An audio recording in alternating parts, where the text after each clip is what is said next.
परम प्रिय विद्यार्थियों, सुप्रभात। मैं बसंत कुमार पाठक हिंदी शिक्षक के रूप में स्पर्श भाग 1 कवि अरुण कमल जी द्वारा रचित खुशबू रचते हैं हाथ नामक कविता के बारे में ज्ञान प्रदान करने जा रहा हूँ। प्रिय विद्यार्थियों, सर्वप्रथम कवि परिचय की बात सामने आई है, तो इस पर प्रकाश डालते हुए मैं स्पष्ट करा रहा हूँ कि अरुण कमल जी का जन्म बिहार के रोहतास जिले के नासरीगंज में 15 फरवरी 1954 को हुआ।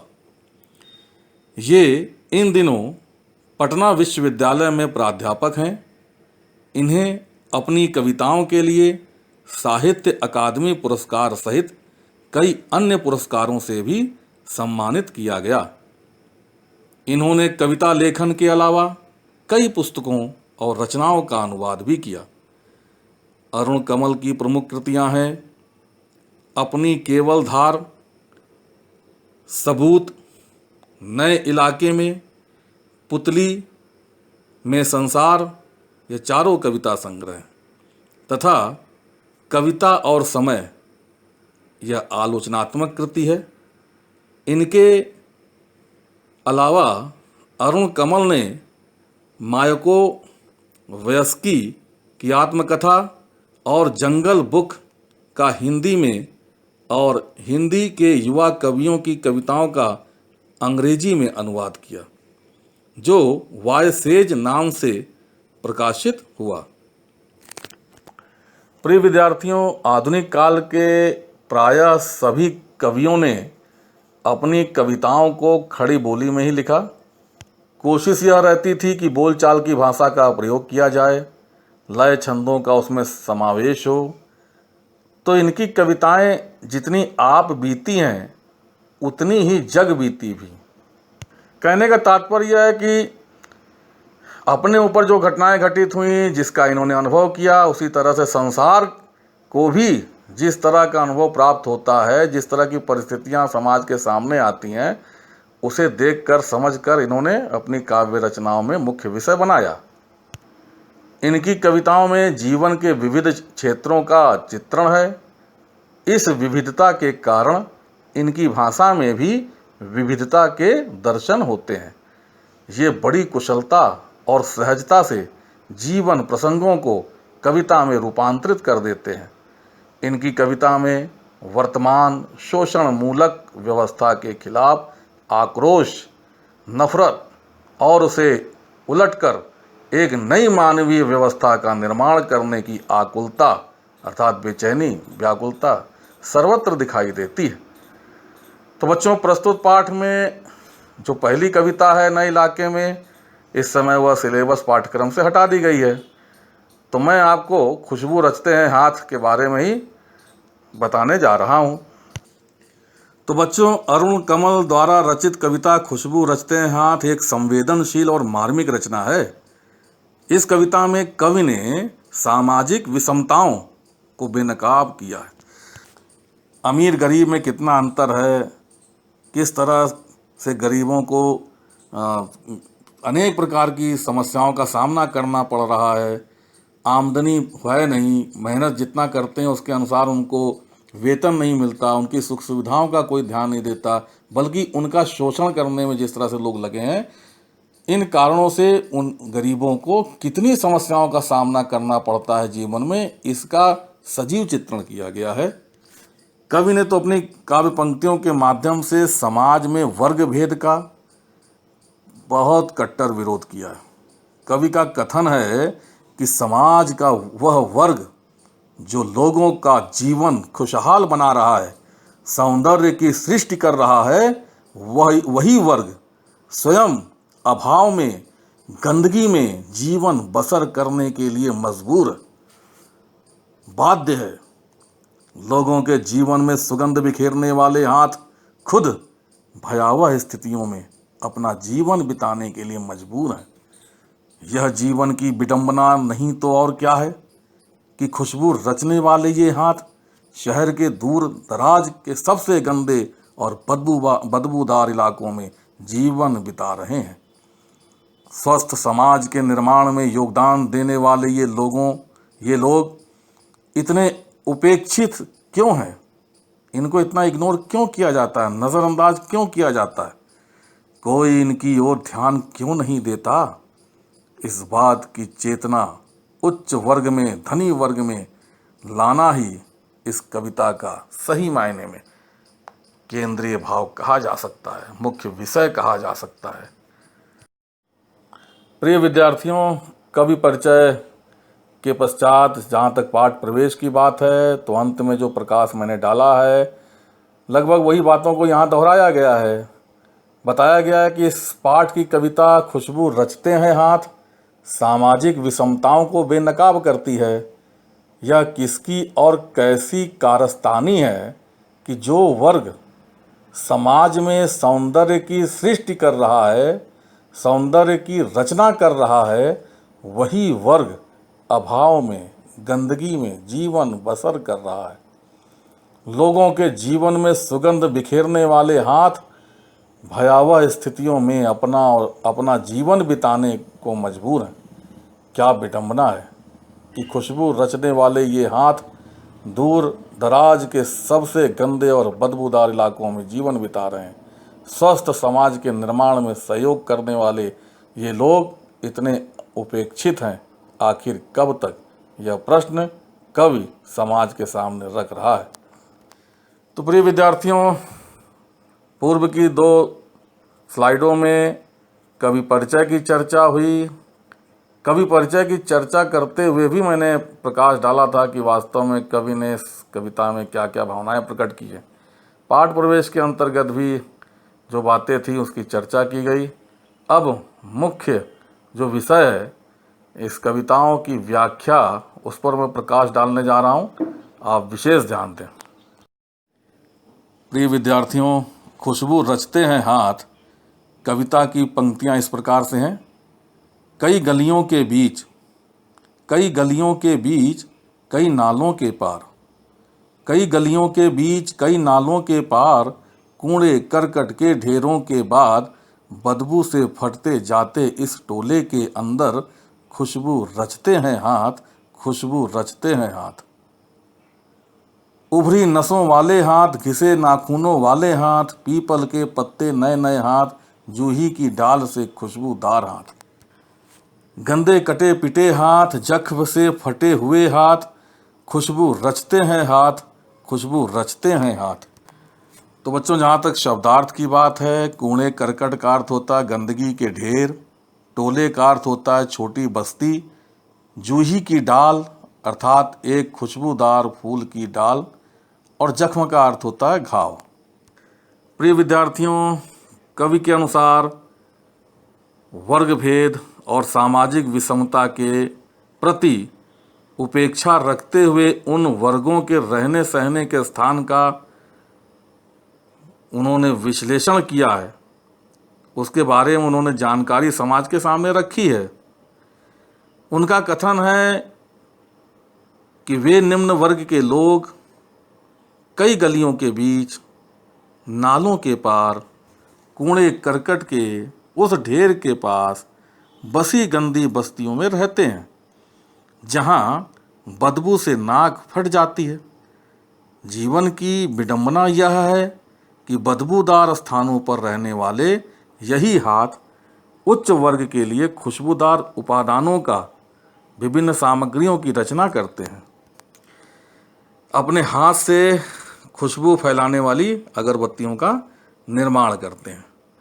वे स्वयं खुद ही कैसी बदबूदार बस्तियों में रहते हैं। वे लोग कई बस्तियों के बीच रहते हैं, कई एक नालों को पार करने के बाद कूड़े करकट और गंदगी के ढेरों के आसपास रहने के लिए मजबूर होते हैं, और जहां उनकी नाक बदबू के मारे फटने को हो जाती हैं।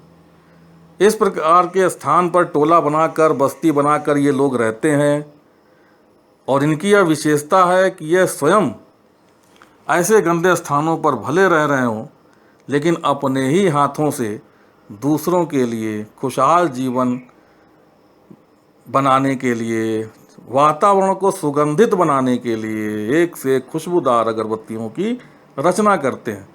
दूसरों के जीवन को सुख सुविधाओं से भरने का अपनी तरफ से पूरा प्रयास करते हैं। कवि ने स्पष्ट किया है कि उन गंदी गलियों में रहने वाले वे हाथ जिनकी नसें उभरी हैं, अर्थात जो कमज़ोर हैं, शरीर दुबला पतला जर्जर हो गया है, वे हाथ जिनके नाखून काम करते करते घिस गए हैं, या फिर पीपल के कोमल और नए पत्तों जैसे छोटे छोटे बच्चों के नए हाथ, सुंदर अंगों वाली स्त्रियों के खुशबूदार लंबी डालों जैसे पतले पतले हाथ, बूढ़ी स्त्रियों के कटे पटे हाथ, जख्म से भरे हाथ खुशबूदार वस्तुओं का निर्माण करने में लगातार लगे हुए हैं। तो बच्चों, इस तरह से कवि ने यहाँ पर मानवीय जीवन की विषमताओं को, जो अंतर है समाज के बीच में, इसको दिखाने का प्रयास किया है। और यही नहीं, मजदूरों की गंदी बस्ती का वास्तविक चित्रण भी प्रस्तुत किया है। और उद्देश्य यही है कि ये सब चीज़ें ऐसे लोगों के बीच में जाएं, उनका संदेश धनी उच्च वर्ग के लोगों तक पहुँचे और उन्हें इस बात का एहसास हो कि जिनके लिए इतना कुछ किया जा रहा है तो वह भी अपने कर्तव्य को समझें, उनके प्रति हमारे क्या कर्तव्य होने चाहिए। जो लोग हमारे जीवन को खुशहाल बनाने के लिए अथक प्रयास कर रहे हैं, पूरी कोशिश कर रहे हैं, तो वह धनी वर्ग भी, उच्च वर्ग भी ऐसे गरीब लोगों के जीवन स्तर को सुधारने के लिए अपनी तरफ से पूरी कोशिश करें। इसी उद्देश्य से कवि ने यह रचना की है। कवि ने यह भी आगे स्पष्ट किया है कि लोगों के जीवन में जो लोग खुशबू बिखेरने का काम करते हैं, ऐसे लोगों के हाथ कितने दयनीय हालत में हो गए, बहुत ही खराब उनकी स्थिति हो गई है। और भरण पोषण करने के लिए केवल घर के बड़े लोगों की, युवा लोगों की बात नहीं है, क्योंकि युवा वर्ग अपने परिश्रम से जो धनोपार्जन करता है, जो धन कमाता है, उतने से घर परिवार का खर्चा नहीं चल सकता। उन्हें तो जीवन चलाने के लिए जो धन मिलता है कार्य के फलस्वरूप, उतने से तो गुजारा नहीं हो सकता। तो इसलिए घर के सभी सदस्यों को कार्य करने के लिए मजबूर होना पड़ता है। उसमें चाहे नई नवेली दुल्हन हो, लड़कियां हों, बड़े बुजुर्ग हों जो काम करने की स्थिति में नहीं है, दुबले पतले हाथ जिनके जर्जर हो गए हैं, उन्हें भी अपना योगदान देना पड़ता है। उसी के बारे में यहाँ चर्चा कवि ने किया। उन्होंने बताया कि जो जीवन को खुशहाल बनाने के लिए, वातावरण को सुगंधित बनाने के लिए खुशबूदार अगरबत्तियाँ बना रहे हैं, उनमें बड़े हैं, घर के बड़े बुजुर्ग हैं, वृद्धाएँ हैं, बूढ़ी स्त्रियाँ हैं, जिनके हाथों की नसें उभर चुकी हैं या जिनके हाथों के नाखून काम करते करते घिस चुके हैं।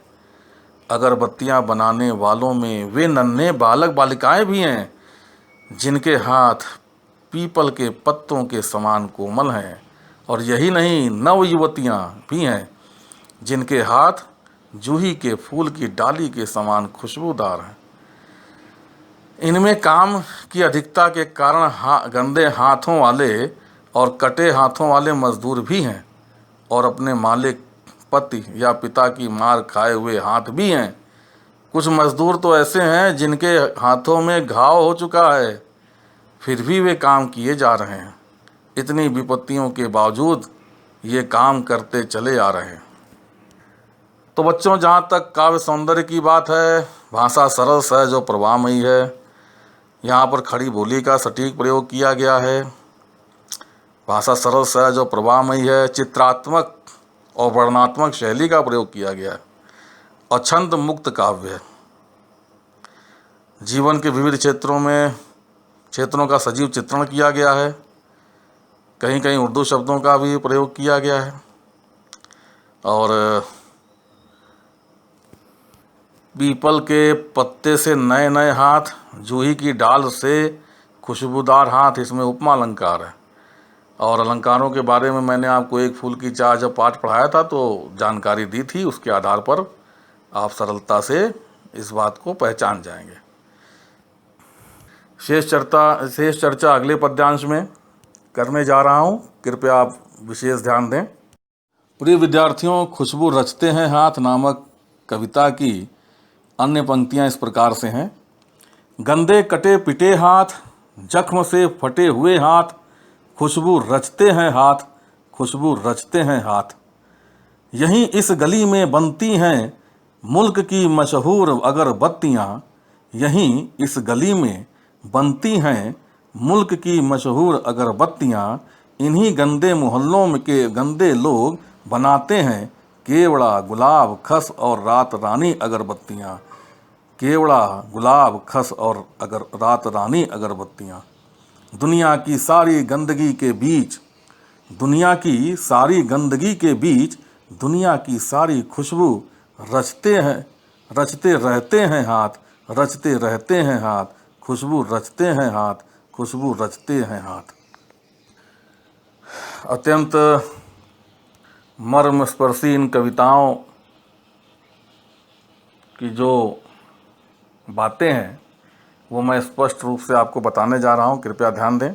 बताया गया है कि घर परिवार के सभी सदस्यों को मिलजुल करके अगरबत्तियाँ बनाने का काम करना पड़ता है, क्योंकि फलस्वरूप जो आमदनी होती है वो बहुत सीमित होती है, उतने से घर का गुजारा नहीं चल सकता। तो बच्चों, कवि ने स्पष्ट किया है कि इनमें काम की अधिकता के कारण गंदे हाथों वाले और कटे हाथों वाले मजदूर भी काम करने के लिए बाध्य हैं और अपने मालिक या अन्य लोगों से मार खाए सताए हुए हाथ भी हैं। कुछ मजदूर तो ऐसे हैं जिनके हाथों में काम करते करते जख्म हो चुका है, घाव हो चुका है, लेकिन वो काम करने से अपने आप को नहीं रोक पा रहे हैं, क्योंकि वो जानते हैं अगर काम करना बंद कर देंगे तो खाने पीने के लाले पड़ जाएंगे। इस कारण से वे लगातार काम किए जा रहे हैं और इतनी दुख तकलीफ़ों के बाद भी उन्हें काम करना पड़ रहा है। तो बच्चों, कवि ने इस प्रकार से यहाँ पर भावुकता और संवेदनशीलता का परिचय दिया है। बताया है कि उपेक्षित वर्ग की दयनीय स्थिति किस तरह की है।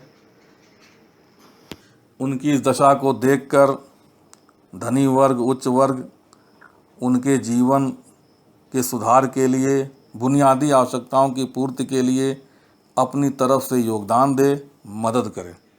अपनी बात को आगे बढ़ाते हुए कवि का कथन है कि इस छोटी बदबूदार गली में ही देश की सबसे प्रसिद्ध अगरबत्तियां बनती हैं।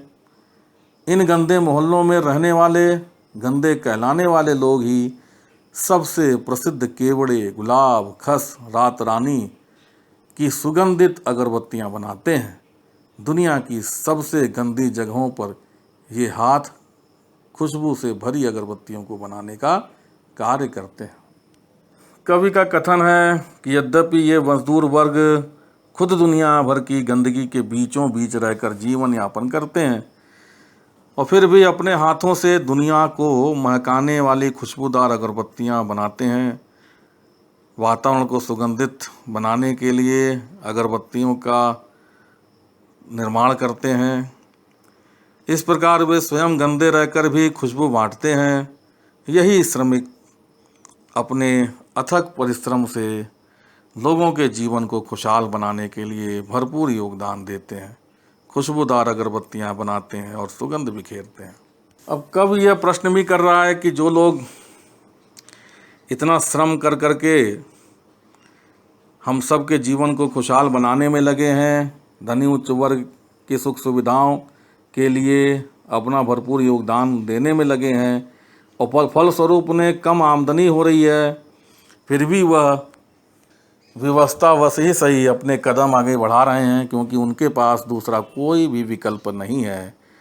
तो ऐसे में जो ये खुशबू रचने वाले हाथ दूर दराज क्षेत्रों में रह रहे हैं, गंदे स्थानों पर जीवन बसर कर रहे हैं, तो ऐसा जीवन बिताने के लिए क्यों मजबूर हैं? स्वस्थ समाज के निर्माण में योगदान देने वाले ये लोग क्यों और कब तक उपेक्षित रहेंगे?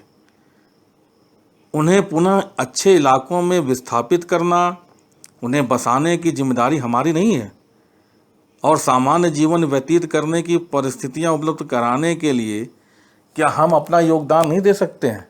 कब तक ऐसे लोगों की अनदेखी होती रहेगी? कब तक हम इनकी उपेक्षा करेंगे? कब तक इनका शोषण होने देंगे? तो मानवीय गुणों को अपनाते हुए इनके जीवन स्तर को उठाने के लिए हम सबका जो कर्तव्य है उसे निभाने का हम प्रयास करें। इनके जीवन स्तर को उठाएंगे, इनको सुख सुविधाएं प्रदान करेंगे तो यह और अधिक ऊर्जा से और अच्छे मन से देश के विकास में अपना भरपूर योगदान दे पाएंगे। कवि ने इस काव्य रचना को करने का मुख्य उद्देश्य यही समझा है और इसी तरह से अपनी भावनाओं को, अपने संदेश को धनी उच्च वर्ग तक पहुंचाने का प्रयास किया है। तो मुझे उम्मीद है बच्चों कि आप बड़े अच्छे ढंग से इस काव्य की पंक्तियों की व्याख्या को समझ लिए होंगे। कठिन शब्दों के अर्थ को यदि आप समझ लें तो और भी सरलता होगी जानने समझने में, क्योंकि आम बोलचाल की भाषा का प्रयोग किया गया है। खड़ी बोली जो हम सब बोल रहे हैं उसी रूप में यह रचना है जिसे समझने में सरलता है। और मुझे उम्मीद है कि इसको आप बड़े अच्छे ढंग से समझ करके भाव व्यक्त करने में कोई कमी नहीं रखेंगे। आप सभी को मेरी शुभकामनाएं। धन्यवाद।